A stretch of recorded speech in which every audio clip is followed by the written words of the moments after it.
Well, welcome to another edition of Regenerative Medicine Foundation in-depth interviews and conversations with some of our vast network of friends and colleagues. I'm really pleased that we have today Dr. Evan Snyder, MD, PhD at the Sanford Burnham Medical Discovery Institute. Evan and I go back a long way, and as I remember, Evan, I think I first met you circa 2005. We were at a meeting at the Salk Institute. It was like a new science TV project. Right. And I met this young dynamic researcher that had fairly recently became the leader of the stem cell program at then Sanford Burnham. And over the years, I've so appreciated knowing you and all your contributions to our World Stem Cell Summit. And you might remember the old song, "You Gotta Have Heart." Well, you have heart, and this is something that has always been meaningful to me, because in our interactions with the patient advocacy universe, you in your special neonatal specialty, our tiniest patients, always struck a chord with me, and your interaction with the patient community was always quite wonderful. So I'm really honored to have you as part of this, and I appreciate it. And I wanted to ask you first a little bit about your background and how you came into the field and how important the neonatal aspect of your work is. Well, I think that I've always been dedicated to kids. Ever since I was a kid, working with kids was a motivator for my life, for my career. In fact, long before I thought I was going to become a pediatrician, I was going to become a child social worker, because I kind of love that aspect of dealing with kids. And interestingly, to get back to ultimately the stem cell field, when I was working with kids, and again, as kind of a social worker in training, I was working with underprivileged and emotionally disturbed kids. And what struck me, even back then, was how resilient kids were. It actually didn't matter how bad their upbringing was, or what their disabilities were, or what their handicaps were, or what their socioeconomic background was. When we got them together outdoors in a camping atmosphere, everything just the differences kind of melted away, and they could adjust to that. But then also, when they would go back into their less than ideal circumstances, they accommodated.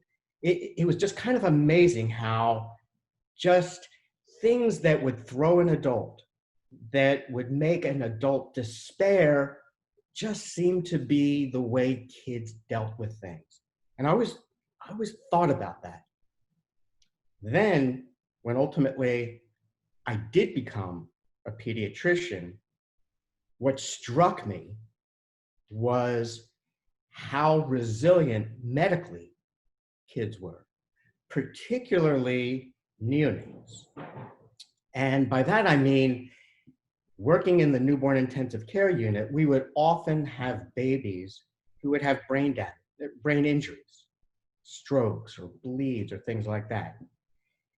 And to a surprising extent, when they would have injuries that were no question injuries, seizures, loss of parts of the brain, when time would go by, and because I was not only a pediatric neonatologist, I was also a pediatric neurologist, I would see these kids in follow-up months later, they had recovered an enormous amount of function.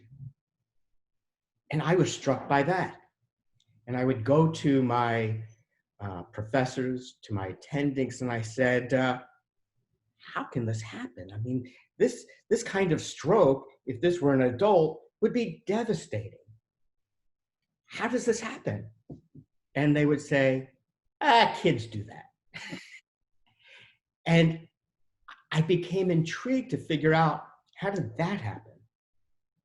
Now, that was my clinical life. And as you had mentioned, I'm also trained as a basic scientist. I'm also a PhD, and I work at the bench.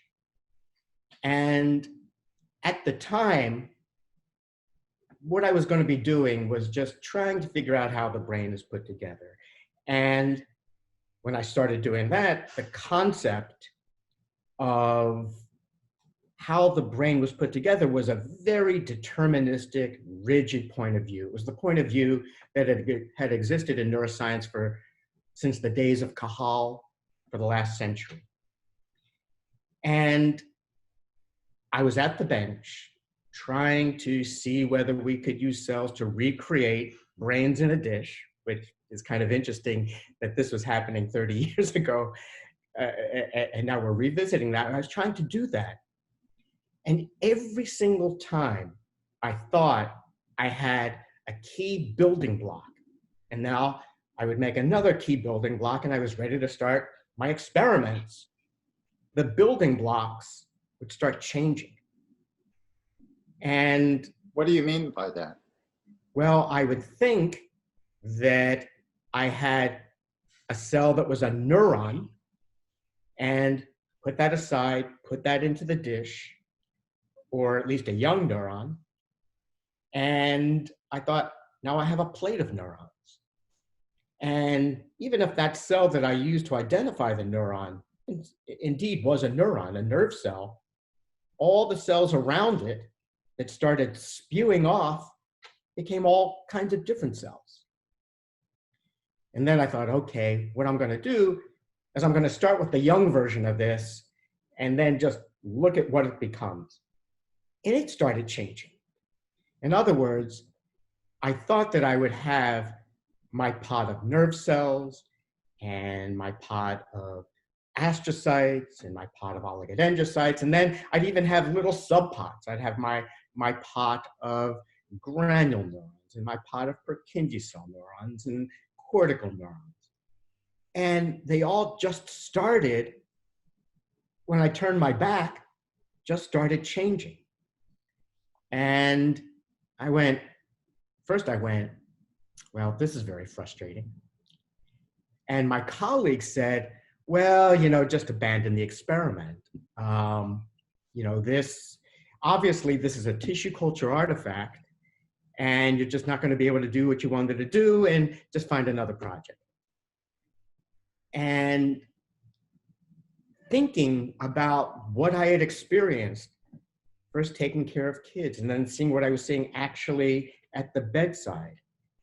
And I said to my colleagues and my mentors, in fact, I don't know if this is an artifact. I actually think this may be important. Maybe the fact that there are these cells long after you think there shouldn't be these kind of cells that can give rise to all different kinds of cells. Maybe that is the source of some of this plasticity that I had been wondering about my entire life. Were they self-organizing? Right. Well, they would start self-organizing, and then I would change conditions and they would change. And then I would get rid of certain kinds of cells and they would fill that in. This was just in the dish. So then I thought, well, the only way to know whether this is a real phenomenon or just something that happens in tissue culture is to take the cells and put them back into a brain, into a developing brain.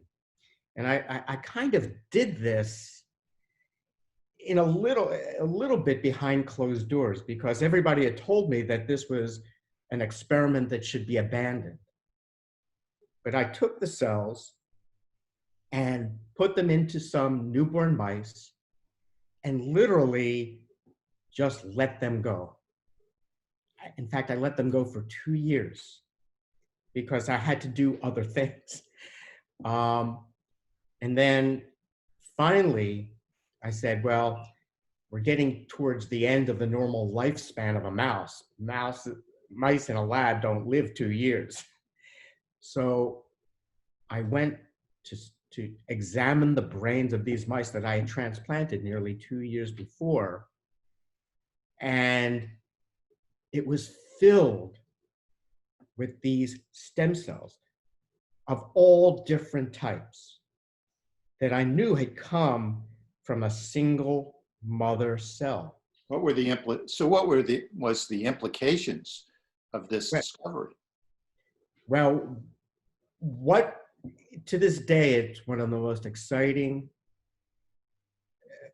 moments of my entire life, because I did not expect this to be I didn't know what I was going to find. In fact, quite frankly, I thought maybe I would see nothing. And the cells, to be able to recognize them, were blue. In other words, they had a gene in them called LAC-Z, that if you did a particular histochemical stain, they would be blue. And of course, the mouse brain, when you slice it, is completely white. And I sliced the brain, put it on slides, did the staining, and put them aside. And just before going, and this was in the middle of the night, this was 2 in the morning, because I was doing a lot of this work behind closed doors. And it was just myself and a grad student with whom I had been working. And we always did the night shift. We were night owls. And I pulled out the slide. And remember, I said that the cell should be blue. And I just kind of like looked at it. And I saw this kind of blue streak, even with the naked eye. And I went, oh man, I was so sloppy in labeling the slide with the pen that I actually missed the frosting where you write and actually hit the cover slip. And I went, well, that was pretty silly. And I put the slide down and I picked up another slide. There's another blue streak. And I went, I can be clumsy, but I don't think I can be that clumsy so consistently. And I put down another slide and just held it up. And every slide had this big, huge swath that you could even see with the naked eye. So then I said, well, let me just put it under the microscope.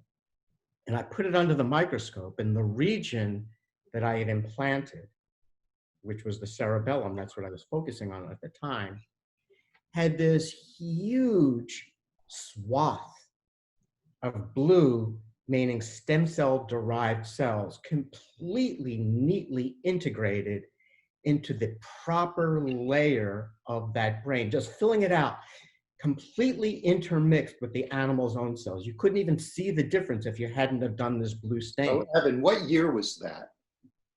This was probably around 1987. This was a eureka moment for you. Yeah, this was out of that, it helped direct your entire subsequent career. It was the late 80s, between 87, 88, something like that. So you fast forward. forward. Not only that, but it wasn't that they were only filling up this region of the brain in a completely and had this particular look to the cells. If you looked at another part of the brain where another kind of the cerebellum, where another kind of cell was appropriate, that's what they had in a completely different layer.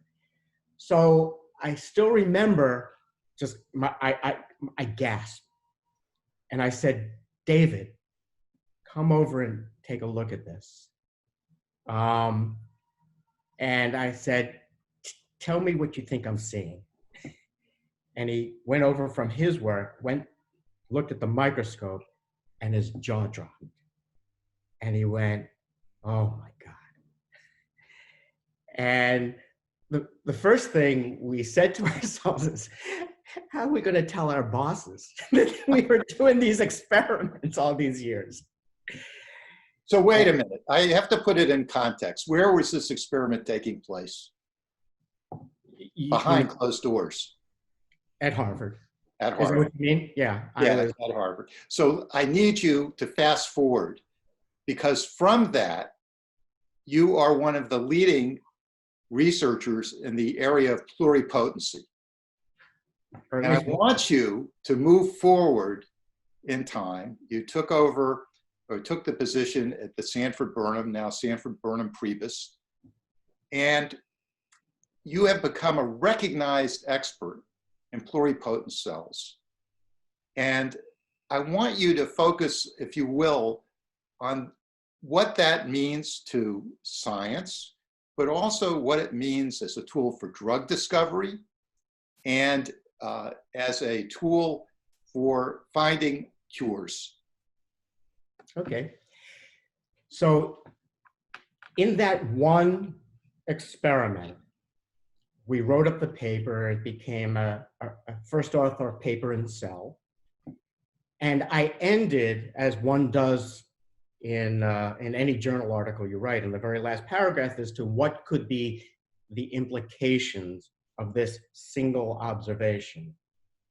And it was that there exist cells in the brain, much later than you would ever imagine, that are exceedingly plastic, that you can extract, expand, reimplant, that they could read their environment and take cues as to what they should become by the appropriate developmental and regional cues, that they could look like their neighboring host cells and perhaps be used to replace cells if those were missing and shift their identity back and forth. And the very fact that I was being able to see them, I was able to see them because I put in a foreign gene. This was just a gene now that conferred a blue color, but what if it were a gene that we really cared about, that was bioactive, that was replacing a missing gene, so that these cells not only could do cell replacement, they could do gene replacement. They could be mechanisms of gene therapy. In this one fell swoop, cells that you could reimplant, that could replace cells and replace genes and integrate into the environment. Up to that point, all transplantation is, you would take a graft and it would stick there. And of course you could see the margins of the graft. Here you couldn't. But then we also realized that this was a developmental system. This probably was a mechanism that nature used all the time, both to construct a system and then to maintain its balance, its homeostasis. So to tell you the truth, I spent and continue to spend my entire career proving that those last few sentences of my very first paper are actually accurate. And over the decades, I think we've shown that there is plasticity, again, within limits. There is this ability to replace cells if you know the language. There is this ability to replace genes, and that there's this crosstalk, again, trying to understand what the real language of the cell is. And as you know, Bernie, I've often considered myself a policeman of the field, and that these cells are not there for us to have meetings about and make products. They have a biological imperative. They're part of the biologic makeup of the system. They're part of the programs, and we must be true to the language and the biologic imperatives of the cell and be consistent with it if we want to harness that and exploit it for repair as opposed to simply trying to bend the cell to do what we want it to do. Subsequently, I found other properties of the cell, because this is what I started trying to do. I found that they move to where there's areas of injury. And then if you arm the cell, it can deliver that needed gene. And we use that against brain tumors and other kinds of cancers.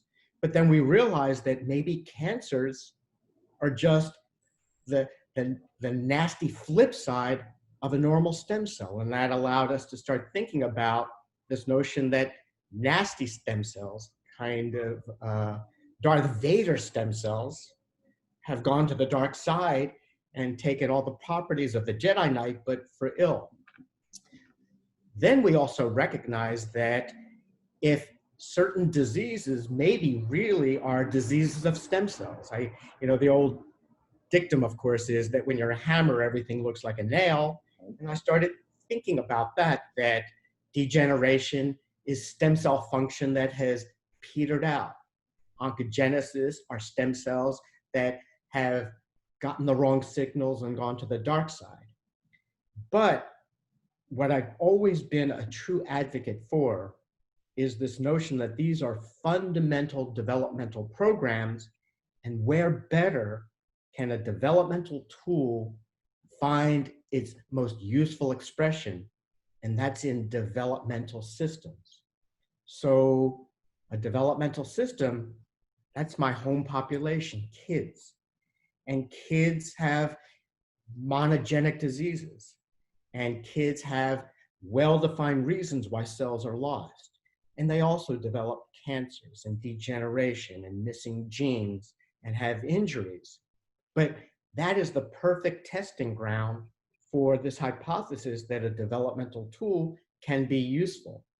So almost every initial attribute of the stem cell was first tested in some kind of pediatric disease. And then, of course, it got expanded. So very often you would see some investigators talk about kind of a trickle-down effect. Well, let's deal with Alzheimer's and Parkinson's and spinal cord injury and stroke first, and then we'll let it trickle down to the kids. Well, I had a completely different approach, and I liked the bubble-up approach. The kids get exactly the same diseases that adults do, but for different reasons. And in fact, sometimes those reasons are better understood. It can be tied to a particular gene. It can be tied to a particular process or to a particular cell type. That gives us insight, and then we can start trying to extrapolate to adult diseases that are much more complex and probably less well characterized. Evan, I'll get to the next question. That's fine. Evan, this is really a wonderful explanation. And anytime you use a Star Wars metaphor, even I have been referred as the Yoda of the field, but it's only because I'm so old.